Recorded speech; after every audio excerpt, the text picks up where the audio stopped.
Bocah ini tidak sengaja terpeleset dan jatuh ke danau. Dia pingsan, dengan cepat tenggelam ke dasar danau. Tapi petugas patroli kolam tidak melihatnya. Di danau, seekor paus ganas perlahan mendekati bocah itu.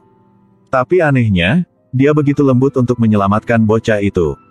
Dia menggunakan tubuhnya yang besar untuk perlahan-lahan membawa bocah itu ke tepi, meletakkannya di tepi kolam. Bocah itu memuntahkan semua air di perutnya dan bangun setelah itu.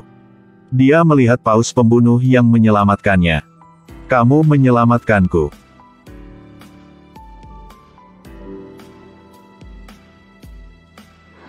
Sejak itu mereka menjadi teman baik. Setiap malam, paus pembunuh menoleh untuk melihat ke laut. Dan terus-menerus mengeluarkan tangisan yang menyedihkan. Itulah suara kerinduan akan kebebasan. Memahami semua ini, bocah itu bersumpah dia pasti akan menyelamatkannya untuk keluar. Pada awalnya, paus pembunuh hidup sangat bahagia bersama keluarga mereka. Berenang bebas di lautan luas. Tetapi manusia dengan kejam yang menggunakan jaring untuk memaksanya menjauh dari orang tuanya. Pada saat yang sama, anak laki-laki ini pada waktu itu harus mengambil sisa makanan orang lain. Bocah bernama Jesse ini ditinggalkan oleh orang tuanya sejak kecil. Ia hanya bisa menjalani kehidupan sehari-hari di jalanan. Bocah itu selalu berharap keluarganya dapat kembali untuk menemukannya. Jadi untuk Jesse, dia pikir lebih baik hidup dengan mencuri daripada membiarkan orang lain mengadopsinya. Suatu hari, dia dikejar oleh polisi, sehingga dia dengan cepat berlari ke sebuah ruangan aneh. Dia dengan main-main menyemprotkan cat ke seluruh ruangan. Tiba-tiba seekor ikan besar tiba-tiba muncul di hadapannya, mengagetkannya. Ini adalah pertemuan pertama antara keduanya. Tapi pemberhentian singkat ini membuatnya kehilangan kesempatan untuk melarikan diri. Polisi memaksanya ke tanah dan membawanya pergi. Pria kulit hitam ini sudah terbiasa dengan Jesse seperti ini, jadi dia tidak ingin dia tetap seperti ini selamanya. Dia meminta Jesse untuk pergi ke kolam itu. Dia menyuruhnya untuk membersihkan danau sebagai tanda pertobatan. Dia mengatakan bahwa Jesse akan diadopsi. Itu adalah keluarga yang baik dan jujur. "Kamu berpikir bahwa kamu masih muda, akan ada banyak peluang di masa depan, benarkah? Tetapi peluang tidak akan menunggumu, hanya beberapa anak aja." Tapi Jesse masih belum menyerah untuk menemukan orang tuanya. Bocah itu bertanya kepada polisi apakah dia punya kabar tentang ibunya. Tapi pria kulit hitam ini menanyakan Jesse sebuah pertanyaan yang Jesse tidak berani hadapi. "Saya hanya ingin tahu apakah dia masih hidup dengan baik atau tidak. Belum mendengar kabar dari ibumu selama 6 tahun, Jesse." Pagi-pagi keesokan harinya bocah itu pergi ke sana, membersihkan dinding. Paus di depannya menarik perhatian Jesse. Pelatih Rae datang untuk menanyakan kondisi anak itu. Tapi saat ini, Jesse hanyalah anak bodoh yang tidak mengerti banyak hal. Bocah itu menggunakan sikap nakalnya untuk menyembunyikan kelemahannya. Anak laki-laki itu selalu memainkan harmonika yang diberikan ibunya kepadanya. Sendirian dengan harmonika.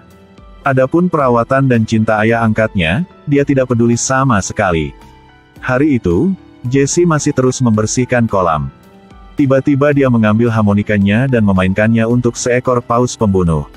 Paus pembunuh sangat tertarik dengan suara ini. Dia sangat senang bermain air di kolam. Jesse semakin tertarik dengan paus pembunuh ini. Dia bahkan membantu Rae menyiapkan makanan paus pembunuh. Di malam hari, bocah itu diam-diam melompat dari kamar keluar. Jesse lagi duduk di tepi kolam memainkan harmonika.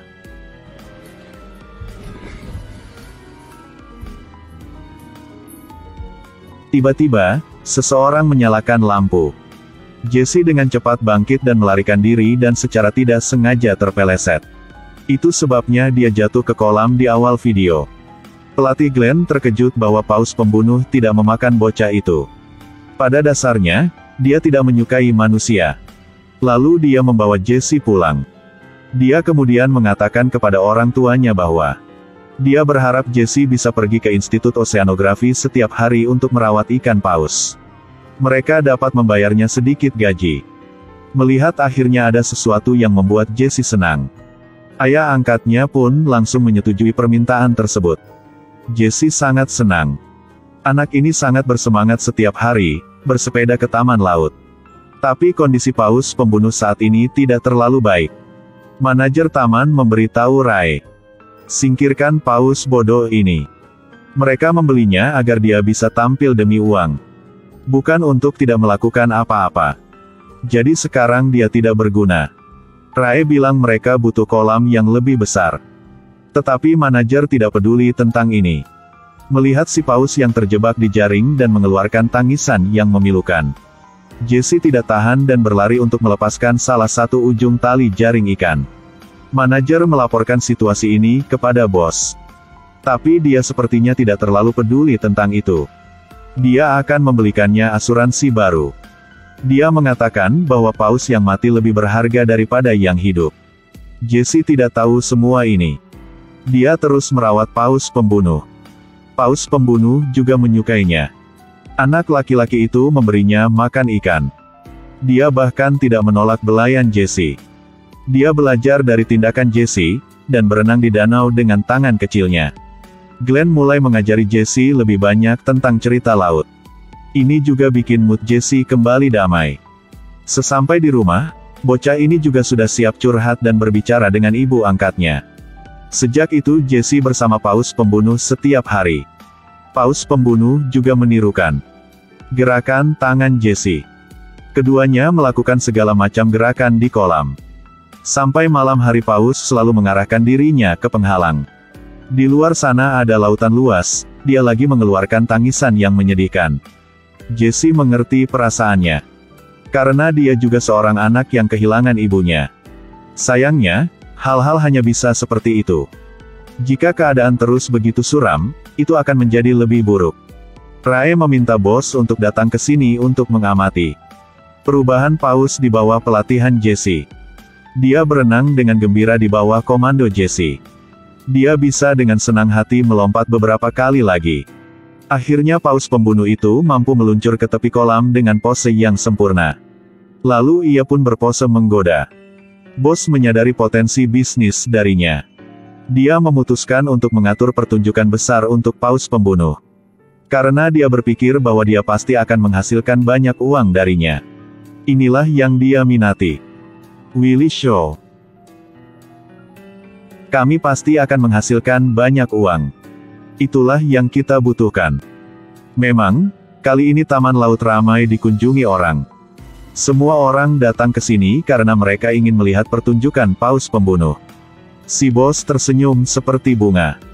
Sekelompok anak-anak yang mengawasinya melalui akuarium. Mereka membenturkan kaca dengan sembarangan untuk merangsang paus pembunuh. Tapi ini membuatnya sangat takut. Pertunjukan akan segera dimulai. Mereka melepaskan paus pembunuh dari kandang. Namun kelompok anak-anak di bawah terus menggedor-gedor dinding kaca. Diiringi banyak teriakan yang tak henti-hentinya. Hal ini membuat paus pembunuh tidak lagi ingin tampil. Bahkan ketika Jesse mencoba yang terbaik untuk menghiburnya. Dia hanya diam di air, lalu mengeluarkan tangisan menyedihkan. Anak kecil yang malang ini ketakutan setengah mati.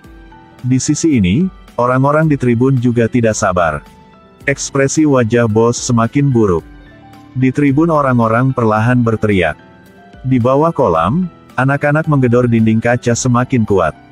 Raungan di atas tribun membuat Jesse semakin gugup dan stres. Paus pembunuh marah, mempercepat dan menabrak dinding kaca. Anak-anak ketakutan dan berlarian. Manajer berlari ke dalam. Pukulan barusan mematahkan sekrup. Sehingga air di tangki terus keluar. Ekspresi wajah manajer juga menjadi suram. Semuanya terjadi yang membuat Jesse kembali kurang percaya diri dan meragukan dirinya sendiri. Bocah itu membenci tempat ini. Dia memikirkan cara untuk menemukan ibunya. Di malam hari, dia pergi ke kolam untuk mengucapkan selamat tinggal kepada paus pembunuh. Paus itu juga mengerti bahwa bocah itu ingin pergi. Paus itu terus menggelengkan kepalanya, mencoba menahan Jesse. Tapi Jesse bertekad, dia tidak akan berubah pikiran. Kemudian bocah itu mengenakan ranselnya, berbalik, dan bersiap untuk pergi. Tiba-tiba, suara ikan paus datang dari luar. Paus kecil itu berenang menuju pagar, lalu mengeluarkan suara sebagai tanggapan atas panggilan dari luar. Jesse menaiki tangga teratas untuk melihat. Pemandangan di depannya membuatnya langsung mengerti tindakan paus pembunuh kecil itu. Di kejauhan, itu adalah keluarganya. Tiba-tiba, cahaya terang melintas di kolam. Jesse diam-diam berlari ke sana untuk melihat. Itu adalah manajer yang sedang menghancurkan akuarium. Mereka melepas semua sekrup. Air dengan cepat mengalir keluar melalui lubang. Jesse buru-buru memanggil pelatih Glenn. Dalam sekejap mata, air meluap sampai ke lutut. Glenn mengatakan mereka pasti ingin mendapatkan pembayaran asuransi. Jika paus pembunuh mati, mereka akan mendapatkan $1 juta. Melihat paus pembunuh yang malang di kolam, Jesse tiba-tiba berkata, mari kita lepaskan dia kembali ke laut, di mana dia seharusnya berada. Pikiran Jesse ini mirip dengan Glenn. Kolam tidak dapat diperbaiki dalam waktu singkat. Tanpa air paus akan mati. Mereka melemparkan jaring ke kolam. Saat ini, kaca di luar pecah. Mereka harus pergi dari sini secepat mungkin. Jesse melompat ke kolam untuk mengajar Willy. Mereka memasukkan Willy ke jaring dan menariknya ke atas. Jesse duduk, menepuk kepalanya untuk sebagai penghiburannya. Kemudian mereka memasukkan Willy ke dalam truk, menggantungnya di belakang truk, dan pergi. Pada saat itu, si bos yang jahat peri juga telah menerima berita itu. Jadi dia memerintahkan bawahannya untuk memblokir mereka. Jesse dan dua pelatih baru saja pergi setengah jalan dan mengalami kesulitan. Di depan terhalang oleh pohon besar.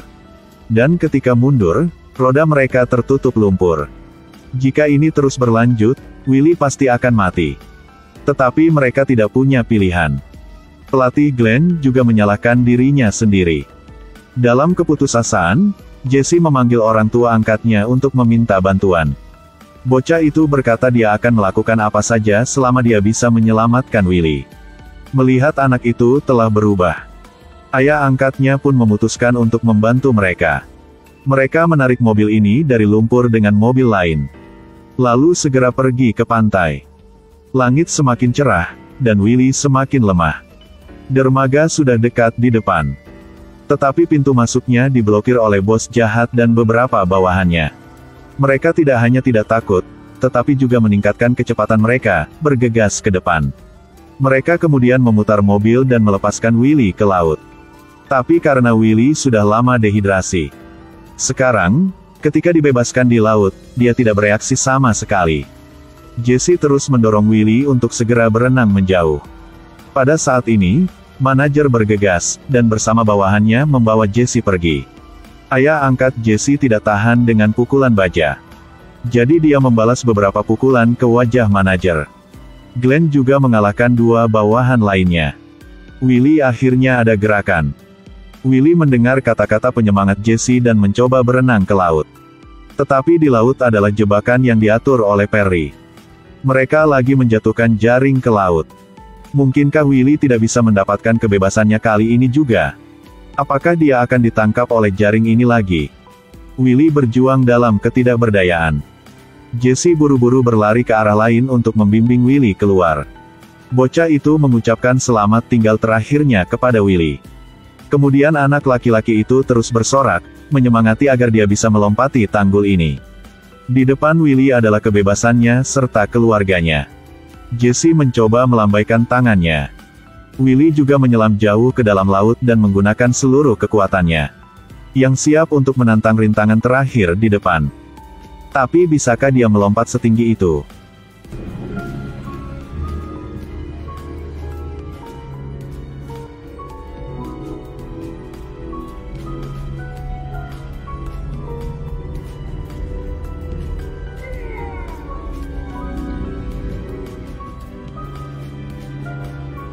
Jesse melompat-lompat kegirangan saat melihat Willy melompati pemecah gelombang dengan selamat.